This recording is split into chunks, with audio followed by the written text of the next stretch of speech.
네, 여러분, 저는 계속되는 이 성령님과 관련된 이 말씀을 드리고 있습니다. 지난 시간은 우리가 주님께서 이 그리스도인들에게 성령을 받으라 이렇게 말씀하셨다. 이번 시간엔 저는 그 구원의 방주를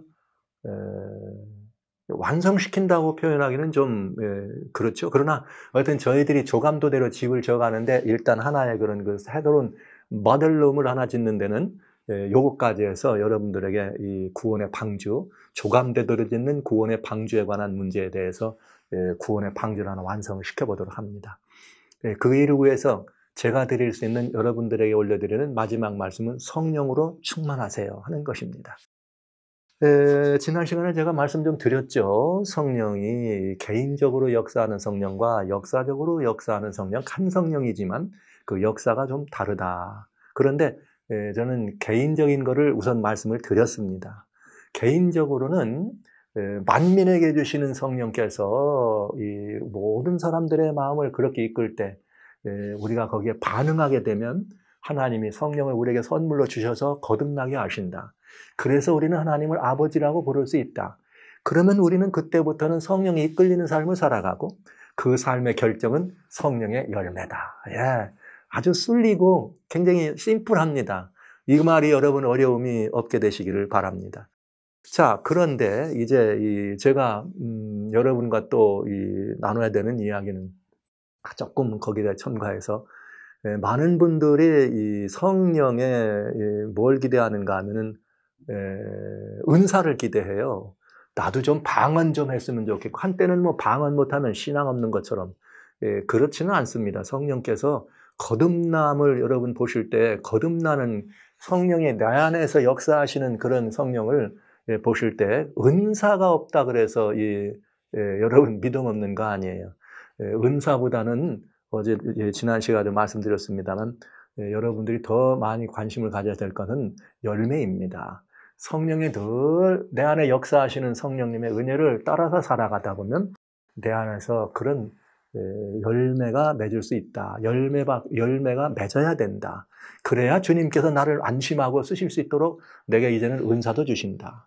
이렇게 되면 같은 성령님이지만 한 사람의 개인적 경험에서 약간 이런 이 성령의 역사가 좀 다르죠. 그러면 이건 이제 무엇으로 여러분이 이해하시면 좋은가?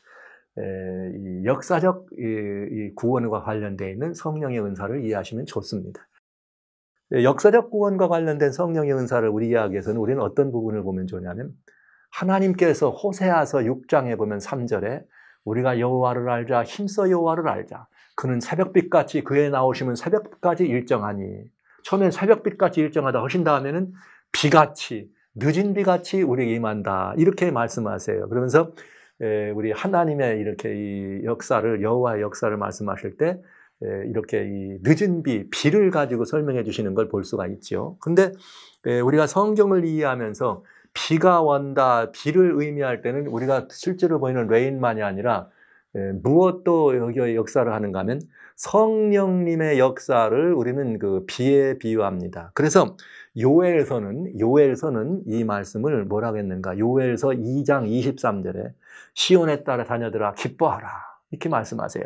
시온의 자녀들아 기뻐하라고 얘기하면서 우리 시온의 하나님께서 이 시온의 자녀들에게 이 적절한 때 이 비를 주시는데 이른 비를 주시고 그 다음에 이른 비와 함께 적당히 늦은 비도 똑같이 준다. 그 이른 비와 늦은 비가 있다. 이것을 생각해서 그리스도인 세계에서는 성령님의 역사를 이해할 때 이른 비 성령이 있다, 늦은 비 성령이 있다. 이 말은 무슨 말이냐면 같은 성령님이 한 성령님이시지만 그 역사하는 그 역사의 그런 방향성과 역사의 그 사역의 내용에 따라서 이른 비의 역사와 늦은 비의 역사다 이렇게 표현을 하죠. 실제 이스라엘 사람들은 봄의 곡식을 파종할 때 오는 비가 이른 비고 나중에 수확하기 전에 마지막으로 곡식을 연글게 하기 위해서 늦은 비가 내린다. 우리 이제 이 한국 분들은 이렇게 해죠. 봄비 있죠. 파종할 때 봄비가 와야 안 됩니까? 그래서 봄비가 오면서 파종을 잘하게 하고 복된 장맛비가 있어. 장맛비가 와가지고 마지막으로 막 그 햇빛이 뜨거운데 비까지 연걸어서 이 비 맞은 것을 팍 말리면서 연걸어가는. 그래서 복된 장맛비다. 이게 늦은 비라고 얘기합니다. 그 성령의 역사도 이른 비 성령의 역사가 있고 늦은 비 성령의 역사가 있다. 이렇게 설명을 하지요. 그래서 우리는 역사적으로 예수님의 초림이잖아요. 예수님과 초림과 관련돼서 특별히 오순절 성령 강림까지의 역사를 이른 비 성령의 역사다. 이렇게 역사적 구원과 관련 있는 성령님의 역사를 말할 때 그렇게 표현합니다. 그래서 그 다음에 그것이 이른 비인데 이 이른 비와 늦은 비라고 하는 것은 한 성령님이기 때문에 이 오순절 이 성령 강림할 때 사도 베드로는 사도행전 2장에 17절부터 이런 말을 해요.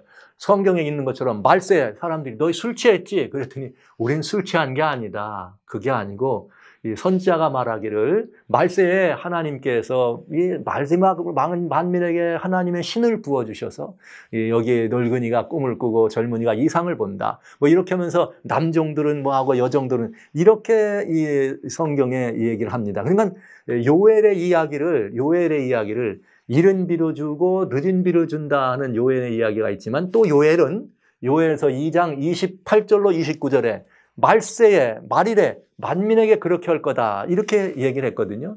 그러니까 마지막 때 내리는 비는 늦은 비가 되겠죠. 그런데 이른 비와 늦은 비가 같다 그랬으니까 베드로는 그걸 갖다가 오순절, 그렇게 말하면 오순절은 이른 비가 되겠네. 그죠? 이른 비 역사 때도 말일에 성령의 역사가 있겠다. 근데 왜 말이라는 말을 쓸 수밖에 없느냐? 여러분 아시는 것처럼 성경 속에는 말일, 마지막이 여러 번 나와요. 성경적 마지막은. 그 가운데 특별히 중요한 마지막은 예수님의 초림이 굉장히 중요한 마지막입니다. 그래서 예수님의 초림을 가지고 히브리서의 1장 1절에 옛적부터 여러 부분과 여러 모양으로 그종 선지자들을 말씀하신 그 하나님이 이 모든 것들의 마지막에 하면서 이 아들을 통하여 예수님 오시는 것.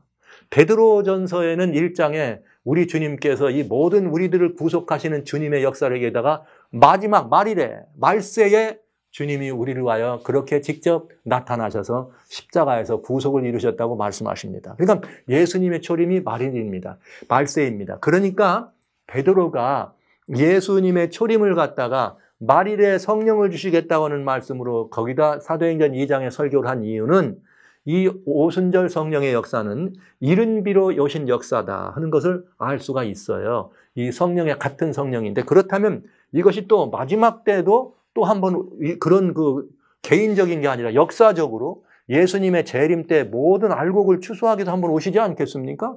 그래서 이른 비 성령을 통해서 주님께서 만민에게 복음을 전파하도록 백성을 불렀습니다. 이 말은 하나님께로 돌아오라. 제자들에게 성령 강림의 역사를 그렇게 보신 것처럼 돌아오라. 그런데 마지막 때도 하나님께서 한 번 더 내 백성아 나오라고 부를 때가 있습니다. 그게 언제냐? 계시록 18장입니다. 요한계시록 18장 4절에 보면 마지막으로 주님께서 하늘에 또 다른 음성이 있는데 내 백성아 거기서 나와라 하는 백성을 부르는 사건이 있거든요.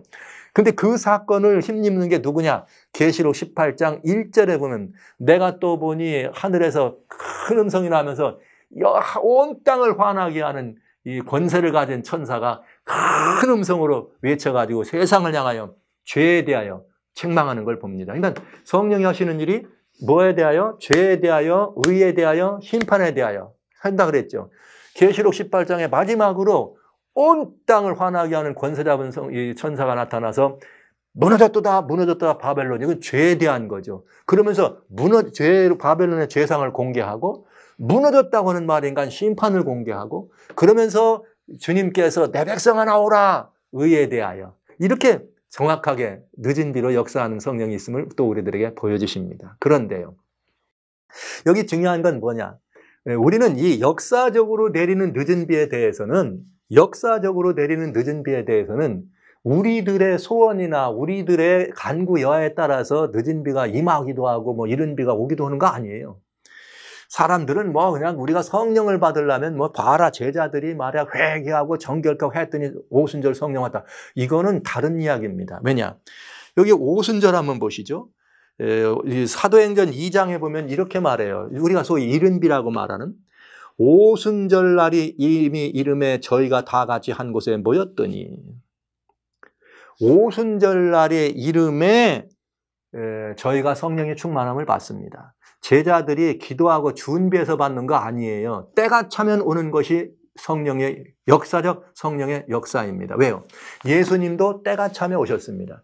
그것처럼 성령께서도 때가 차면 오시는 이것이 역사적 성령님의 구원과 관련된 역사적 성령님 이야기다. 그러면 마지막 이것은 초림과 관련이 있다면 예수님 재림을 위해서도 때가 차면, 즉 재림의 때가 임하면 온 땅을 환하게 하는 권세를 주시는데 요엘서 2장 29절에 28, 29절에 말씀하신 것처럼 그때 하나님의 영이 만민에게 주어서 늙은이 젊은이 할 것 없이 만민에게 주어서 꿈도 꾸고 이상을 보게 하는 역사가 있을 것입니다.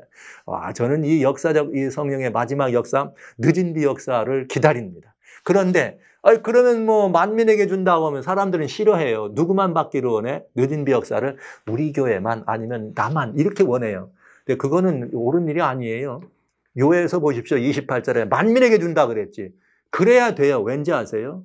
만민에게 부어줘야, 오순절 때도 만민에게 부어줘야 그들이 어떡합니까? 만민에게 역사하는 성령이 있고 그들을 향하여 그 다음 주 요엘서 2장 29절에는 또 다음 말이 나와. 남종과 여종에게 하나님의 영을 부어주어서 그들이 뭐 한다고요? 엄청나게 역사를 합니다. 그것처럼 먼저 된 우리들 제자들은 그 요엘서로 말하면 2장 29절 역사예요. 만민에게 준 성령이 아니고 남종과 여종에게 주어지는 그 성령을 힘입어서 그 성령으로 말미암아 크게 외치면 만민에게 역사하시는 성령의 역사를 백성들이 듣고 감동돼 가지고 어떻게 하는 거예요? 그 은혜에 감동돼서 반응한다 이 말이죠. 그래야 옳지 않습니까? 그래서 하나님의 영의 역사는 만민에게. 그랬는데 거절해. 그러면 하나님의 영이 만민을 덮었던 영이 떠나면 역사는 마지막이 되는 거죠. 이렇게 되는 것입니다. 이렇게 되면 이것이 늦은 비의 역사가 될 수 있다는 것을 말씀드리면서 성령의 역사도 역사적 구원과 관련돼 있어서 예수님의 초림과 관련되어 있는 성령의 역사를 이른 비 성령의 역사라면 예수님의 재림과 관련돼서는 늦은 비 성령의 역사라고 말씀드릴 수가 있겠습니다. 그러면 우리는 오순절 때나 늦은 비 때나 이런 역사가 있어서 세상을 향해 구속의 역사가 펼쳐질 때 그 역사적으로 그 일을 위해서 성령이 충만할 때 그 역사를 대행해줘야 될 하나님의 제자들이 있어야 안 됩니까? 오순절 때 예수님의 제자들은 불의 혀 같은 성령으로 충만해가지고 방언도 하고 다양한 은사를 벌쳤잖아요. 그렇죠? 방언의 은사를 받은 것처럼 여러분 마찬가지로 늦은 비 때도 그런 일이 있을 것입니다. 그런 역사가. 그러려면 제자들이 이제는 개인적으로 왜 하나님이 제자들에게만 그런 남종과 여종에게 주신 성령이 있고 만민에게 주신 성령의 역사가 어떻다? 다르다 이 말이죠. 그것처럼 저는 여러분들에게 성령을 이제 이 역사적 구원과 마찬가지로 개인적으로도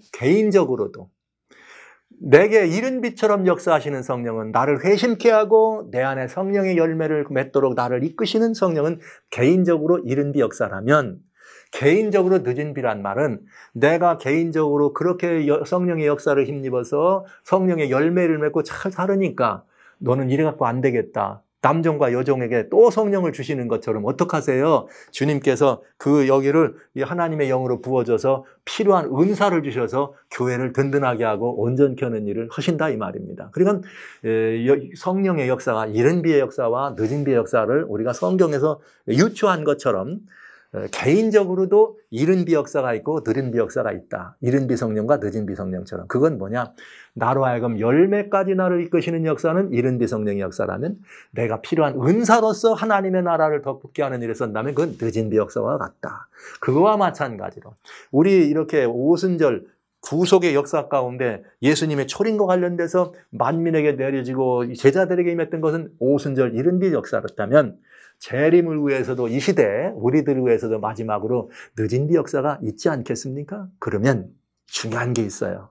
이 역사적 구원과 역사적 성령의 이 강림이 있을 때 그 역사를 섬겨야 될 종이 있잖아요. 그래서 요엘서 2장 29절에 그렇게 되니까요.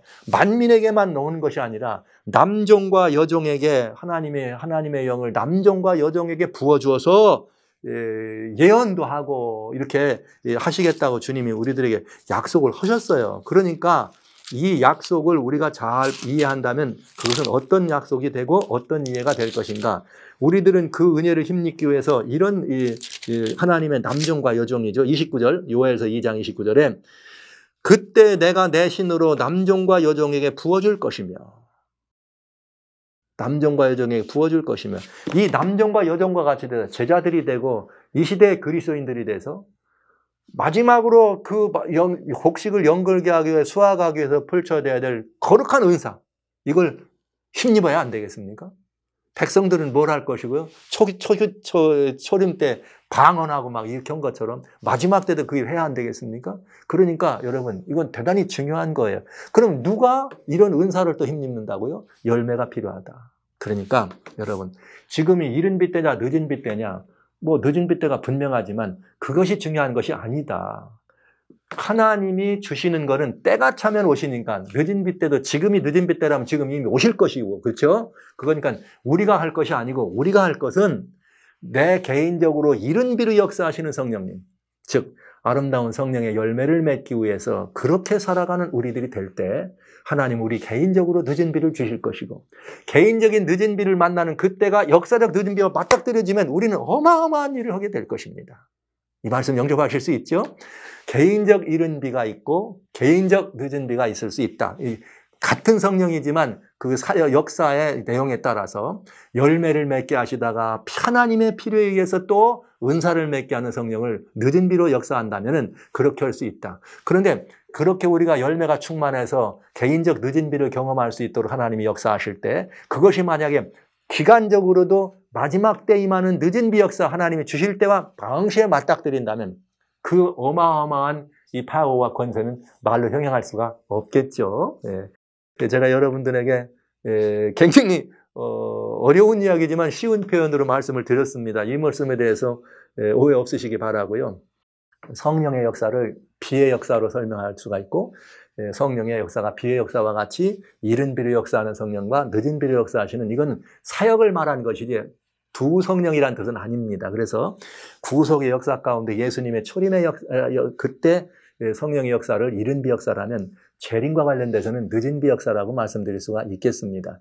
그러면 이 두 역사를 여러분이 아무리 이렇게 우리가 이렇게 살펴본다 할지라도 이 두 역사를 섬기는 사명 있는 주인공이 되려면 요엘서에서 말한 것처럼 요엘서 2장 28절과 29절, 28절에는 만민에게 29절에는 여종과 남종에게 우리는 여종과 남종의 바늘에 들어서서 만민에게 성령이 임할 때 우리는 여종과 남종에 부어지는 놀라운 은사로서의 늦은 비와 같은 성령을 힘입어서 크게 외칠 수가 있지 않느냐. 그렇게 되면 그 역사는 말할 수 없다. 그러면 여러분 답은 간단해집니다. 하나입니다. 성령으로 뭐 하는 길밖에 없어요? 충만한 길밖에 없습니다. 왜냐고요?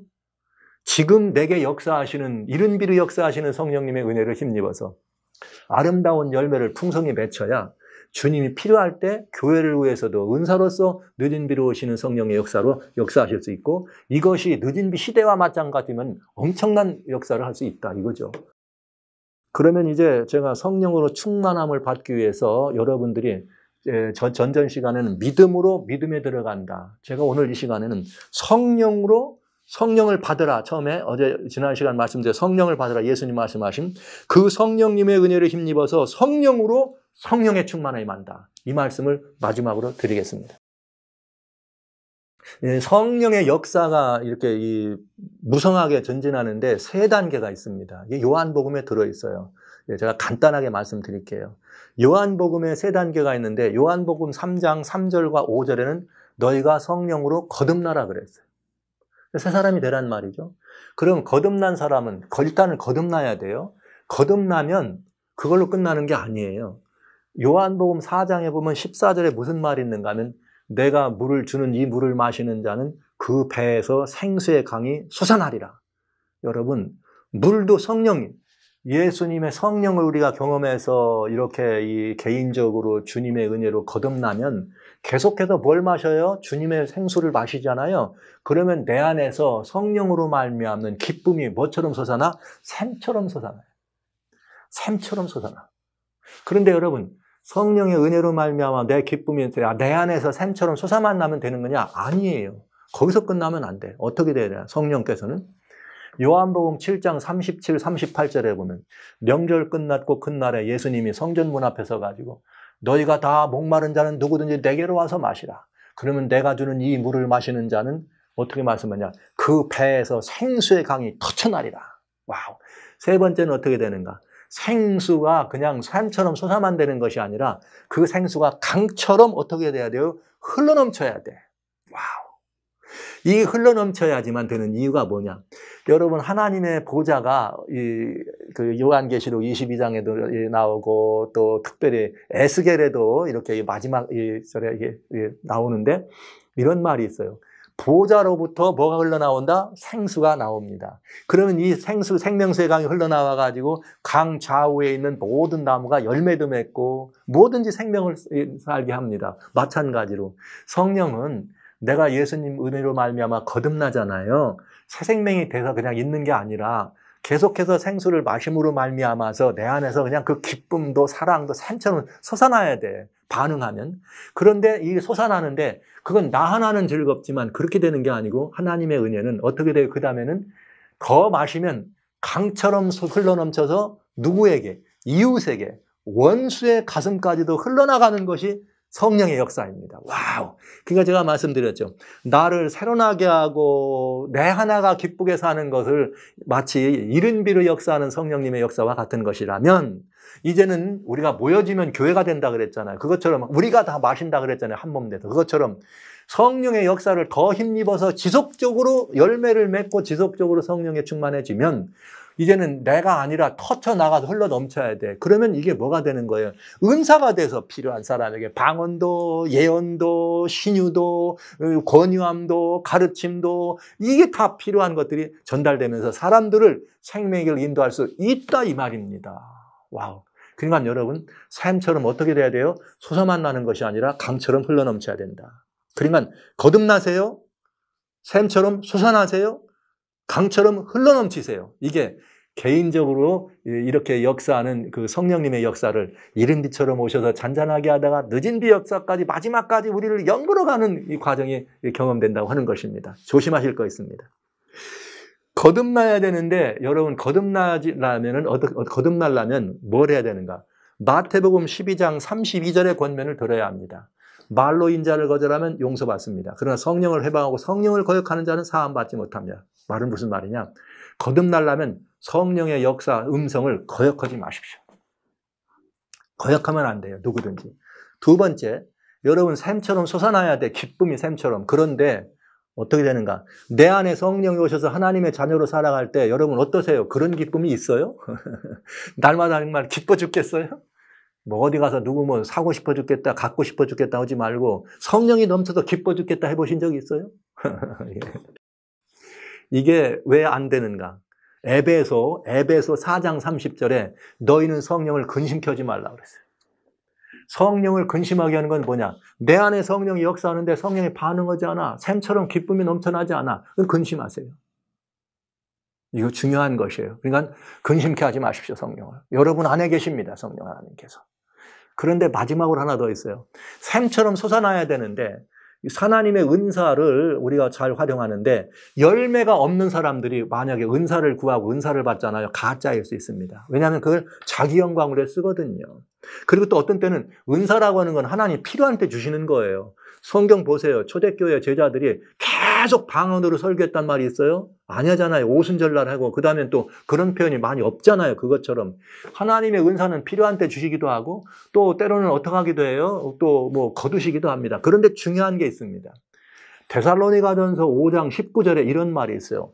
성령을 소멸치 말라. 왜 그런가?